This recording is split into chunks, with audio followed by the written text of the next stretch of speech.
कैसे हैं आप बेटा? तो आइए आज फिर एक बहुत ही इंपॉर्टेंट और ट्रिकी क्वेश्चन के बारे में बात करेंगे जो लिया गया है excretory product in their elimination chapter से। और ये जो क्वेश्चन है बेटा, आई एम वेरी श्योर बहुत सारे बच्चे नहीं आंसर कर पाएंगे। बहुत ही ज्यादा कोर कंसेप्ट बेस्ड ये क्वेश्चन है जो एनसीईआरटी में बहुत ही क्लियर लाइंस में एक्सप्लेन किया गया है। वीडियो के लास्ट तक बने रहे क्योंकि इसमें आपको प्रॉपर सॉल्यूशन जो है उसमें मिल जाएगा। क्वेश्चन कह रहा है arrange the following in correct order of their filtrate concentration. Right, आपको एक सीक्वेंस में फिल्ट्रेट कंसंट्रेशन को अरेंज करना है।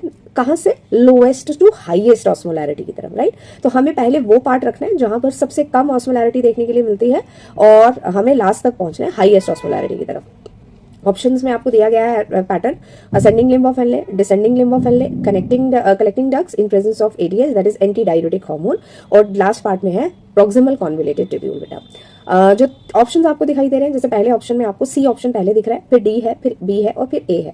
अगर आप इस ऑप्शन को देखेंगे तो ये ऑप्शन गलत है क्योंकि सी जो है एंटी डाययूरेटिक हार्मोन एक ऐसा हार्मोन है जो इमरजेंसी कंडीशंस में काम करता है। जब हमारी बॉडी का जो जीएफआर है वो कम हो गया, ब्लड वॉल्यूम उस समय कम हो रहा है, बॉडी में से पानी का बहुत ही एक्यूट लॉस देखा जा रहा है, उस समय एडीएच आता है और कोशिश करता है ज्यादा से ज्यादा पानी और इलेक्ट्रोलाइट्स को बॉडी के अंदर प्रिजर्व किया जाए।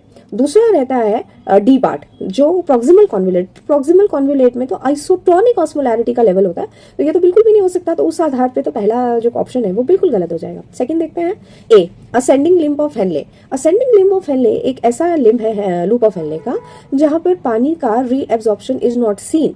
ठीक है, क्यों? क्योंकि ये जो लिम्ब है it is impermeable to water और सिर्फ परमिबिलिटी दिखाता है आयंस के लिए।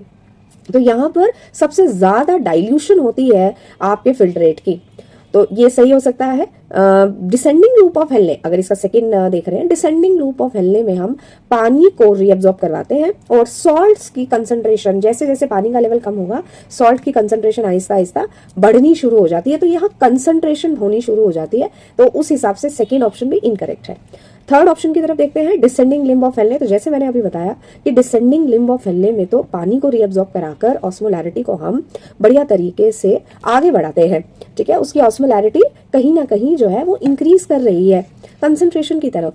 अगर आप ऑप्शन 4 को देखते हैं जिसमें पहला option ascending limb of Henley दिया गया है, तो मैंने आपको कहा कि यहाँ से सिर्फ और सिर्फ आयंस का रीअब्जॉर्प्शन है, पानी का रीअब्जॉर्प्शन नहीं देखा जाता, जिसकी वजह से अब जो फिल्ट्रेट है उसकी कंसंट्रेशन अब डाइल्यूशन हो जाती है, उसकी जो ऑस्मोलैरिटी है वो बहुत कम हो जाएगी।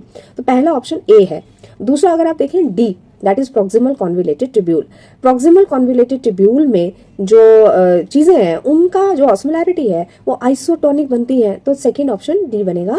B, descending limb of Henle, जहां से हम इलेक्ट्रोलाइट्स को लिम्ब के अंदर रहने देते हैं और जितना भी वाटर है उसको हम रीअब्सॉर्ब करते हैं, जिससे आपका जो फिल्ट्रेट है वो कंसंट्रेटेड बन पाए।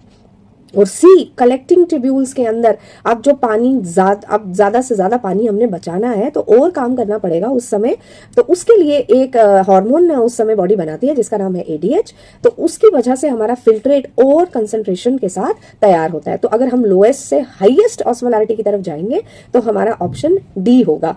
तो अगर इसका सॉल्यूशन आपको स्क्रीन पर दिखाई दे रहा है कि ascending limb of Henley makes the filtrate most dilute, proximal convoluted tubule isotonic osmolarity के साथ, descending loop of Henle concentrated osmolarity के साथ, लेकिन collecting tubule in the presence of anti diuretic hormone, it is the most concentrated form. तो correct option D बन जाती है।